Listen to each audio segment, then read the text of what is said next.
Hi! இன்னைக்கு நாம ட்ரெடிஷ்னலான மாங்காய் ஊறுகாய் எப்படி செய்யலான்னு பார்க்கலாம். அதுக்கு நான் ஒரு 7 மாங்காய் கிட்ட எடுத்துக்கிட்டேன். ஒட்டு மாங்காய் தான். ஃபஸ்ட்டு நல்லா வாஷ் பண்ணிக்கலாம்.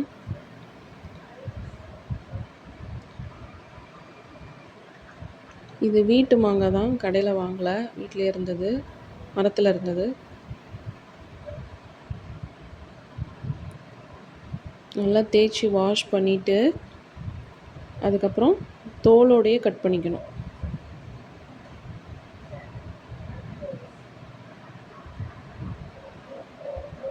தோலோடையே கட் பண்ணி எடுத்துக்கணும். இப்போ தொக்கு அது மாதிரி செய்கிறாங்கன்னா தோலை செதுக்கிட்டு மீதி இருக்கிறத நம்ம கிரேட்டர் வச்சு துருவிக்கணும். கேரட் மாதிரி துருவி எடுத்துட்டு அதில் நம்ம ஊறுகாய்க்குள்ள பொருள்லாம் சேர்த்தோம்னா அது மாங்காய் தொக்கு. இது நம்ம பீஸாக போட போகிறோம்.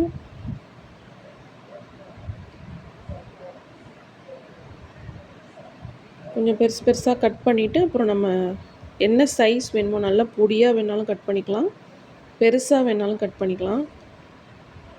கொட்டையோடு சேர்த்து போடலை நான். கொட்டையெல்லாம் இல்லாமல் சைடில் உள்ள பல்ப்பு, இந்த சதை இருக்கிற இடம் மட்டும்தான் நான் எடுத்து செய்கிறேன். இப்போ கொட்டையோடலாம் நறுக்கணுன்னா கத்தியால் கஷ்டம் கட் பண்ணுறது. அருவாமனை இருந்தால் கொஞ்சம் ஈஸியாக இருக்கும். கொட்டையோடு கட் பண்ணிவிட்டு நல்லா வாஷ் பண்ணிவிட்டு அதையே அப்படியே வெயிலில் காய வச்சு ஒரு 2-3 நாள் வச்சு அதுக்கப்புறமும் இதே மாதிரி ஊறுகாய் செய்யலாம். இல்லை அதை நல்லா வாஷ் பண்ணிவிட்டு அதில் தனி மிளகாத்தூள், இந்த மாதிரிலாம் அடுப்பே இல்லாமல் டைரெக்டாக மாங்காயில் தனி மிளகாத்தூள், உப்பு, பூண்டு, பெருங்காயப்பொடி, எண்ணெய், நல்லெண்ணெய் ரொம்ப நிறையா ஊற்றணும் மாங்காய்க்கு ஏற்ற அளவுக்கு. அது மாதிரி ஊற்றியும் நல்லா குலுக்கி வச்சுட்டு தினைக்கும் 4-5 தடவை குலுக்கி வச்சுட்டு அதையும் வச்சுருந்தா அந்த ஊறுகாயும் ரொம்ப நல்லாயிருக்கும். அது டேஸ்ட்டு வேறு மாதிரி இருக்கும். நான் இப்போ அதை வேக வச்சு தான் செய்ய போகிறேன். ரொம்ப வேக வைக்கல, ரொம்ப வேக வச்சோம்னா குழஞ்சிரும். ஓரளவுக்கு வேக வச்சு தான் செய்ய போகிறேன். நம்ம முடிஞ்ச வரைக்கும் ஓரளவுக்கு யூனிஃபார்ம் பீசஸாக கட் பண்ணிக்கிட்டால், யூனிஃபார்மாக ஒரே சைஸ்க்கு கட் பண்ணிக்கிட்டால் நல்லாயிருக்கும். நான் எல்லாத்தையும் கட் பண்ணி எடுத்துட்டேன். இப்போ ஸ்டவ்வில் ஒரு பெரிய பேன், அதில் ஒரு 150 ml கிட்ட நல்லெண்ணெய் ஊற்றிட்டு அதில் 1 ஸ்பூன் கடுகு, 1 ஸ்பூன் உளுத்தம்பருப்பு போட்டு நல்லா தாளிச்சுக்கணும். நல்லா பொரியணும். இது செய்கிறதுக்கு முன்னாடியே நான் தனியாக ஒரு ட்ரை பேனில் கடுகும் வெந்தயமும் 4 ஸ்பூன் ஒரே அளவு போட்டு ட்ரையாக வறுத்து பொடி பண்ணி எடுத்து வச்சுருக்கேன். அதை நான் இந்த வீடியோவில் காமிக்கல. அந்த பவுடர் எடுத்து தனியாக வச்சுருக்கேன். இது நல்லா நல்லா வறுத்ததுக்கப்புறம் புரிஞ்சு வந்ததுக்கப்புறம் கடுகும் உளுந்தும் நம்ம மாங்காய் பீசஸை ஆட் பண்ணிக்கலாம். ஆல்ரெடி மாங்காய் வெளியிலே வாஷ் பண்ணிவிட்டு தான் நம்ம கட் பண்ணியிருக்கோம். இப்போ கொட்டையோடு நறுக்கணும்னா தான் திரும்பி வாஷ் பண்ணணும். நம்ம கொட்டை எடுக்கவே இல்லை, அதனால் டேரெக்டாக மாங்காய் கட் பண்ணி வச்ச பீசஸ் மட்டும் ஆட் பண்ணிக்கலாம்.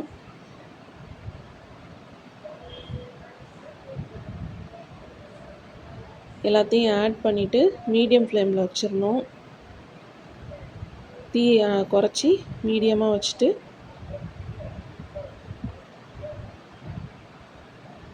அதில் உப்பு ஆட் பண்ணணும். நமக்கு எவ்வளோ தேவையோ அதுக்கேற்ற அளவுக்கு உப்பு ஆட் பண்ணிக்கணும். நான் தூள் உப்பு தான் யூஸ் பண்ணுறேன், கல்லுப்பும் யூஸ் பண்ணலாம். உப்பு ஆட் பண்ணிவிட்டு பெருங்காயப்பொடி, மஞ்சப்பொடி, தனி மிளகாத்தூள்னால் நம்ம சாம்பாருக்கு சேர்த்து வச்சுருப்போம்ல, மிளகா, மல்லி, கடலைப்பருப்பு, மிளகு, ஜீரகம் அந்த மாதிரி எல்லாம் சேர்த்து அரைக்காத தனி மிளகாத்தூள். வெறும் மிளகா மட்டும் போட்டு அரைச்சது. அது நான் அந்த பேக்கெட்டில் தான் வீட்டில் அரைச்சதில்ல, வெளியில் தனியாக வாங்கினது தான். நல்ல கலரும் கொடுக்கும். கம்பெனி பவுடர் தான் வாங்கி அதை ஆட் பண்ணுறேன். இப்போ பெருங்காய பொடி போடுறேன். மஞ்சள் பொடி 2 ஸ்பூன், பெருங்காய பொடி 1 ஸ்பூன், உப்பு தேவைக்கேற்ப, மிளகாத்தூள். புளிப்பாக இருக்கும் மாங்காய் ஊறுகாய்னால கொஞ்சம் காரம் கூட சேர்த்துக்கிட்டா நல்லாயிருக்கும்.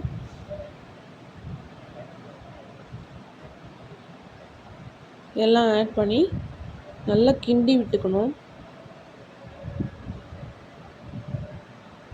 மீடியம் ஃப்ளேமில் தான் வச்சு செய்யணும். ஹை ஃப்ளேமில் வச்சிங்கன்னா பிடிச்சிக்கும் அப்படியே. ஏன்னா நம்ம தண்ணியெலாம் ஆட் பண்ணல. மாங்காயும் அதுக்குள்ளே மசாலா வந்து ஆட் பண்ணுறோம். நல்லா சேர்த்து ஒன்று சேர கிண்டி விட்டுக்கணும். இதை மட்டும் கிண்டி விட்டு அப்படியே அந்த எண்ணெய் பிரிஞ்சு வரும். கொஞ்சம் மாங்காய் சுருங்கும். அப்படியேவும் சாப்பிட்லாம்.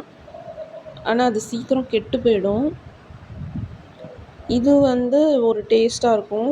நான் ஏற்கனவே அரைச்சி வச்சுருக்கேன்னு சொன்னேன்னு, இந்த வெந்தயமும் கடுகும் சேர்த்து வறுத்து அரைச்சி வச்ச பொடி ஆட் பண்ணோம்னா அது நல்ல மாங்காய் ஊறுகாய் கடையில் செய்கிற மாதிரியே இருக்கும் டேஸ்ட்டு. வீணாக போகாது, ரொம்ப நாள் நல்லாயிருக்கும், கெட்டு போகாது. இப்போ பாருங்கள், எண்ணெய் வந்து கீழே தான் இருக்குது. இன்னும் மாங்காய் வத்தலை. மேலாக தான் நம்ம கிண்டி விடுறோம். எண்ணெய் அடியில் இருக்குது. நல்லா ஃபுல்லாக பரவுற மாதிரி கிண்டி விட்டுறணும். நல்லா கிண்டி விட்டுட்டு கொஞ்சம் வெயிட் பண்ணணும். அது கொஞ்சம் மாங்காய் வெந்து அந்த எண்ணெய் பிரிஞ்சு மேலே வரும். அது வரைக்கும் நம்ம வெயிட் பண்ணணும். ஃப்ளேம் அதிகப்படுத்திடக்கூடாது. அதே ஃப்ளேம்லேயே வச்சு கிண்டணும். என்னோடய சேனலில் இதே மாதிரி தான் மாங்காய் வத்தல் ஊறுகாய் போட்டிருக்கேன். அதையும் பாருங்கள். அது நல்லா மாங்காவை கட் பண்ணி வெயிலில் ரொம்ப நாள் காய வச்சு சுருங்கினதுக்கப்புறம் வத்தல் அதில் ஊறுகாய் இதே மாதிரி தான் செஞ்சுருப்பேன். அதுவும் ரொம்ப நல்லா டேஸ்ட்டாக இருந்துச்சு. நல்லா வந்துருந்துச்சு. இதுவும் நல்லா வந்திருக்கு. ட்ரை பண்ணி பாருங்கள் வீட்டில். 1 வருஷம் வரைக்கும் கெட்டே போகாது. நல்லா செஞ்சுட்டு ஏர்டைட் பாக்ஸில் போட்டு மூடி வச்சிடணும். ஃப்ரிட்ஜில் வச்சுட்டிங்கன்னா ரொம்ப நாள் வரும். தயிர் சாதம், ரசம் சாதம், சப்பாத்தி, பழைய சாதத்துக்குலாம் ரொம்ப நல்லாயிருக்கும். இப்போ இந்த சீசனுங்கிறதுனால சீசனில் கிடைக்கும்போது செஞ்சு வச்சுக்கிட்டோம்னா நமக்கு வருஷம் ஃபுல்லாக நல்லா வரும். இப்போ பாருங்கள், எண்ணெய் கொஞ்சம் சைடில் நல்லா பிரிஞ்சு வருது. அப்பப்போ கிண்டி விடணும், இல்லைன்னா நல்லா அடியில் போய் ஒட்டிக்கும். அப்படியே மாங்காய் அது வேக நல்லா குழஞ்சி போயிடும். ரொம்ப குழைய விட்டு வேக விடக்கூடாது. ஓரளவு சாஃப்டாக, ரொம்ப சாஃப்டாகிடக்கூடாது, ஓரளவுக்கு வெந்திருக்கணும். அப்போ நாம் எண்ணெயெல்லாம் பிரிஞ்சு வர கொஞ்சம் வெந்திருக்கும் போது ஆல்ரெடி பொடி பண்ணி வச்சுருக்கோம்ல, அந்த பொடியை அதில் தூவணும். இப்போ ஒரு தடவை கிளறி விட்டுக்கலாம். ஆனால் அடியில் போய் ஒட்டிக்கும். கொஞ்சம் அப்பப்போ கிண்டி விடணும். இது மாதிரி வீட்டில் ட்ரை பண்ணி பாருங்கள். ரொம்ப நல்லாயிருக்கும் டேஸ்ட்டு. ரொம்ப சிம்பிளும் கூட. பொருள்களும் ரொம்ப சிம்பிள் தான். வீட்டில் இருக்கிற பொருளை வச்சே செஞ்சிடலாம். நான் வேறு எந்த கெமிக்கலுமே ஆட் பண்ணலை. வீட்டில் இருக்கிற மிளகாத்தூள், உப்பு, மஞ்சள் பொடி, பெருங்காய பொடி, எண்ணெய், மாங்காய், கடுகு, வெந்தயம், உளுந்து, இவ்வளோதான். இதை வச்சு தான் நம்ம செய்கிறோம். இப்போ நல்லா கிண்டி விட்டுக்கலாம்.